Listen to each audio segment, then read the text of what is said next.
O que você faria se soubesse que restam apenas alguns minutos de vida?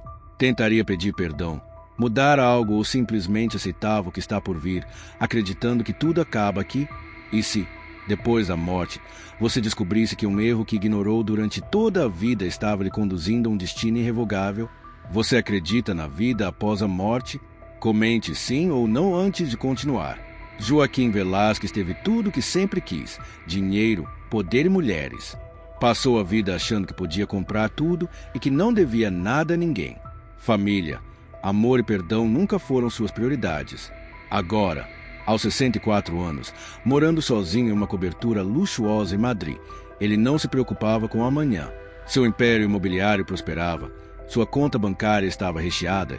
Embora não tivesse ninguém ao seu lado, ele acreditava que esse era o preço do sucesso. Naquela noite, Joaquim abriu uma garrafa do vinho mais caro de sua adega e se acomodou em sua poltrona preferida, olhando pela parede de vidro que revelava a cidade abaixo. Sentia-se invencível, como se nada pudesse tocá-lo. Porém, o que ele não sabia era que aquele seria o seu último gole. De repente, um aperto estranho no peito fez com que ele franzisse a testa.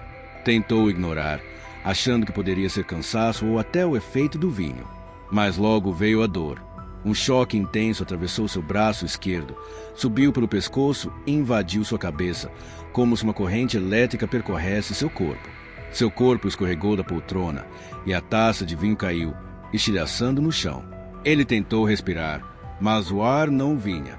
Seus dedos tremiam ao tentar alcançar o celular sobre a mesa, mas a força simplesmente não estava ali. O coração falhava e o mundo começava a escurecer. O relógio digital na parede marcava 23h58. Foi então que ele percebeu algo. Algo estava muito errado. Apesar de seu corpo estar no chão, ele sentia-se presente, mas de maneira estranha. Como isso era possível? Tentou respirar novamente, mas o ar não chegava. Seu peito estava comprimido, como se um peso invisível pressionasse contra ele. O coração, que minutos antes batia com força, agora pulsava fraco, como um tambor distante. Joaquim sentia o mundo ao seu redor desaparecer. A dor aguda foi diminuindo, mas não porque estava melhorando. Pelo contrário, era como se seu corpo estivesse se desligando, pedaço por pedaço. Primeiro os braços e pernas ficaram dormentes, depois a visão se turvou, e o som ao seu redor se transformou em um zumbido abafado. Foi nesse momento que ele percebeu algo muito errado.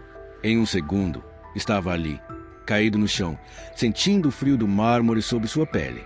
No instante seguinte, se sentia leve, mais leve do que jamais imaginou. O ambiente à sua volta começou a girar, como se estivesse preso a um turbilhão invisível.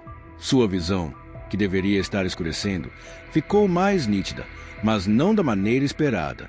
Agora, ele não estava mais dentro de seu corpo, ele estava acima dele. O tempo parecia ter parado. Lá embaixo, seu corpo permanecia imóvel, com os olhos entreabertos, fixos no vazio, a boca ligeiramente aberta, como se quisesse dizer algo, mas ninguém estava ali para ouvir. Tentou se mover, mas não havia músculos para reagir. Tentou gritar, mas sua voz parecia estar presa dentro de si. Eu estou morto. O relógio digital no painel de vidro ainda marcava 23h58, mas Joaquim já não fazia mais parte daquele mundo. A primeira sensação que teve foi a ausência total de dor. Seu corpo físico estava lá, caído, mas ele não sentia nada. Era como se estivesse flutuando, como se já não pertencesse mais ao espaço ao seu redor. Foi quando percebeu que algo estava muito diferente. A cobertura onde passou tantos anos morando parecia igual, mas ao mesmo tempo estranha. As sombras eram mais longas do que deveriam. O ar estava denso e havia um silêncio absoluto. Não o silêncio de uma noite tranquila, mas algo mais pesado, como se algo estivesse consumindo todos os sons ao redor. Foi então que ele ouviu, primeiro um sussurro baixo, quase imperceptível, vindo de dentro dele. E a voz foi crescendo. Você desperdiçou sua vida. O coração, se é que ele ainda tinha um, disparou. Tentou se virar, procurando a origem da voz, mas então percebeu algo ainda mais assustador. Ele não tinha mais controle sobre para onde estava indo. Não flutuava de maneira aleatória. Algo puxava. Não era para cima, mas para baixo. A queda começou lenta, como se estivesse sendo sugado para um lugar invisível. As luzes da cidade desapareceram à medida que a visão da cobertura se apagava, e tudo ao seu redor mergulhou na escuridão. Joaquim tentou gritar, mas nenhum som saiu. O silêncio absoluto foi interrompido por um barulho que fez sua espinha gelar. Gritos. Muitos gritos. Eles vinham de todas as direções, como se ele estivesse cercado por vozes presas em algum lugar invisível. E então veio o frio. Não era como o vento cortante de um inverno rigoroso, ou a brisa gélida que invade um cômodo escuro. Era um frio que parecia vir de dentro dele, um vazio profundo, como se algo estivesse drenando sua existência, tentando puxá-lo para um lugar do qual ele jamais sairia. Mas ele já não tinha escolha. A descida ficou mais rápida. A escuridão ao seu redor começou a ganhar formas, sombras que se moviam de maneira errática, sussurrando palavras que ele não conseguia compreender. De repente, tudo parou. A escuridão agora era total. Não havia mais vestígios da cidade, da cobertura, de sua vida. Só ele e aquelas vozes. Ele sentia uma presença atrás de si, fria e observadora. Então, a voz falou novamente, desta vez não como um sussurro, mas de forma clara. Agora você verá quem realmente foi. A escuridão ao seu redor não era apenas a ausência de luz, era algo vivo, algo que pressionava, invadindo seus pensamentos, se infiltrando em cada parte de sua existência. O frio, que antes apenas arrepiava sua espinha, agora o esmagava, como se o gelo queimasse sua pele, se ele ainda tivesse pele.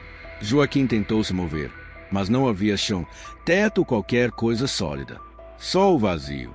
A pergunta ecoou em sua mente: onde estou? Mas não houve resposta. O silêncio era absoluto, o que o aterrorizava mais do que qualquer barulho. Então, o silêncio foi quebrado. Primeiro, um murmúrio distante, depois sussurros que vinham de todos os lados ao mesmo tempo. Algumas vozes falavam baixinho, outras riam de maneira estranha e sem emoção, e outras sussurravam seu nome, Joaquim. Ele tentou ignorar, achando que não podia ser real, talvez fosse um pesadelo. As vozes estavam mais próximas agora. Ele olhou ao redor, mas não havia nada, apenas escuridão. Até que algo se moveu na sombra. Primeiro, um borrão. Mas então, formas começaram a se contorcer ao seu redor, silhuetas emergindo da própria escuridão. Eram figuras humanas, mas sem rostos, apenas sombras ambulantes, cercando-o. O aperto no peito ficou mais forte. Foi quando uma nova voz soou, fria e firme. Agora você verá. Então, a escuridão se explodiu em imagens. Não eram imagens comuns, mas lembranças, embora não da maneira que ele as conhecia. A primeira cena apareceu diante dele como um reflexo distorcido, como se estivesse olhando através de um espelho sujo. Era ele, jovem, com um sorriso arrogante no rosto, uma taça de vinho na mão, sentado em um restaurante chique. Em frente a ele, uma mulher que não era sua esposa. O olhar dela era apaixonado, mas nos olhos dele não havia nada além de interesse próprio. Ele se lembrou daquele dia, de cada detalhe, mas nunca pensou nisso como algo errado até agora. Por quê? Pela primeira vez, ele sentiu o que aquela mulher sentiu quando descobriu que era apenas mais uma entre tantas traições. Sentiu a dor, o vazio. Antes se pudesse processar a cena, ela desapareceu, e outra apareceu em seu lugar. Agora ele estava em seu escritório, sentado atrás da mesa com um olhar impassível, enquanto um homem desesperado implorava por mais tempo para pagar uma dívida. Por favor, minha família não tem para onde ir. Mas o Joaquim daquela lembrança apenas sorriu e assinou um papel, ordenando o despejo. A cena sumiu e outra surgiu. Ele viu seu filho pequeno, segurando um desenho nas mãos, com um sorriso radiante. Olha, papai, desenhei a nossa família. Mas Joaquim, impaciente, nem sequer olhou para o filho. Agora não. Estou ocupado, disse ele. E então, viu nos olhos da criança a decepção, o abandono. Lembrança após lembrança, momentos que ele preferiria esquecer surgiam como fantasmas ao seu redor. Cada traição, cada mentira, cada vez que usou alguém para seu próprio benefício, cada momento em que fechou os olhos para sofrimento alheio porque não era conveniente. Mas o pior de tudo não era apenas ver essas cenas, mas sentir o peso delas. Agora, ele sentia cada dor que causou, cada lágrima que ignorou, cada coração que partiu. O peso da culpa era esmagador, como se seu próprio ser estivesse se despedaçando. E então, ele ouviu um som que congelou sua alma. Gritos. Não os gritos da pessoa se ele machucou, mas de outros, de sombras ao seu redor que estavam lá, esperando por ele. As sombras começaram a se mover novamente, como se estivessem ganhando forma, ganhando substância. Os sussurros deram lugar a risadas baixas, desprovidas de humor e vida. Agora, você é um de nós. O desespero tomou conta de Joaquim. Ele tentou correr, mas não havia para onde ir. Tentou gritar, mas sua voz foi engolida pela imensidão do vazio. Foi então que uma força o agarrou pelo braço, fria e firme, com um aperto tão forte que fez com que ele sentisse que estava sendo puxado para algum lugar. Ele sabia exatamente para onde estava indo, mas não havia nada que pudesse fazer para impedir. O vazio parecia interminável, e a força invisível o arrastava cada vez mais para baixo, para dentro da escuridão. Joaquim lutava, tentando se soltar, mas sua resistência era em vão. O terror consumia sua mente, o peso da culpa esmagava sua alma, e a certeza do que o aguardava era como uma sentença inevitável. Ele sussurrou, quase sem voz: "Não, isso não pode estar acontecendo. Me soltem." Mas suas palavras foram engolidas pelo nada. As sombras ao seu redor se moviam, dançavam e sussurravam palavras incompreensíveis. Uma coisa estava clara: elas o queriam. Ele nunca acreditou em nada além de si mesmo. Nunca teve medo do que poderia vir depois da morte. Sempre se convenceu de que, após a vida, não havia mais nada. Mas agora, diante do abismo das trevas que o envolviam, ele sentia um medo desconhecido, um medo profundo e real. E então, tudo parou. As sombras se calaram, o frio desapareceu, e no meio da escuridão, uma pequena faísca brilhou. Ela começou pequena, como um ponto distante no horizonte, mas logo cresceu, e a luz explodiu diante dele, dissipando as trevas como se nunca tivesse existido. Era intensa, mas não ofuscava seus olhos. Quente, mas sem queimar sua pele. Pela primeira vez desde que a morte o tomou, Joaquim sentiu algo diferente. Paz. Não era apenas a ausência de medo, mas algo mais profundo, como se todo o orgulho, a culpa, a ambição e o peso de seus erros tivessem sido arrancados dele. E foi então que ele viu uma figura que caminhava em sua direção. Seus pés descalços tocavam o solo invisível, e onde pisavam, a luz se espalhava. Suas vestes eram brancas, brilhando como algo que ele jamais havia visto. Quando os olhos daquela figura encontraram os de Joaquim, ele soube. Sabia porque aqueles olhos viam tudo. Cada mentira, cada traição, cada vida destruída por sua ganância, cada vez que ignorou o sofrimento alheio por conveniência. Mas aqueles olhos não eram de condenação, eram de verdade, de amor. Joaquim sentiu suas pernas falharem. Sem perceber, se ajoelhou. Diante daquele homem, não havia mais argumentos, desculpas ou desculpas. A voz veio, imponente, mas ao mesmo tempo suave, como um trovão e um sussurro. O que valeu toda a sua riqueza, se você perdeu sua alma? O ar lhe escapou dos pulmões, se é que ele ainda tinha pulmões. Ele não conseguiu responder, pois sabia que a resposta estava diante dele, em tudo que ele viu, em tudo que sentiu. Durante sua vida, ele sempre se convenceu de que isso não era real. Mas agora, como poderia negar? A luz ao seu redor se intensificou, aquecendo sua alma. As sombras haviam desaparecido, e a dor, o medo, a culpa, tudo parecia se dissolver. E então, Jesus falou novamente: "O tempo acabou, Joaquim, mas a misericórdia ainda está disponível." Ele ergueu o rosto, com os olhos cheios de lágrimas, e implorou: "Eu posso voltar, posso consertar o que fiz." O silêncio pairou entre eles. Joaquim prendeu a respiração, aguardando a sentença. Então, Jesus estendeu a mão e, com uma voz suave, disse: "Você precisa voltar e avisá-los antes que seja tarde demais." No momento em que ele falou, a luz ao seu redor começou a mudar novamente. Uma força o puxava para trás, e ele sentiu seu corpo ser arrancado daquela realidade, como se estivesse sendo sugado de volta. A escuridão desapareceu, a luz se intensificou. De repente, ele caiu de volta ao mundo dos vivos. Ele sentiu um puxão forte e brusco, como o impacto que o arrancou da luz e o jogou em um redemoinho de sensações. O calor que o envolvia desapareceu rapidamente, sendo substituído por um frio cortante que parecia dilacerar sua alma. A paz que ele havia experimentado foi esmagada por uma força que o arrastava contra sua vontade. Tentou se segurar, lutar, mas não havia nada que se agarrar. Ele estava sendo puxado para dentro de algo invisível, estreito e sufocante. Então, veio a dor, uma dor excruciante que queimava cada parte de seu ser.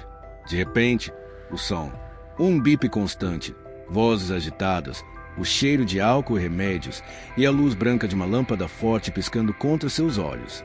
Joaquim abriu a boca, tentando falar, mas um tubo em sua garganta o impediu de emitir qualquer som. O ar entrou com força em seus pulmões, como se estivesse reaprendendo a respirar.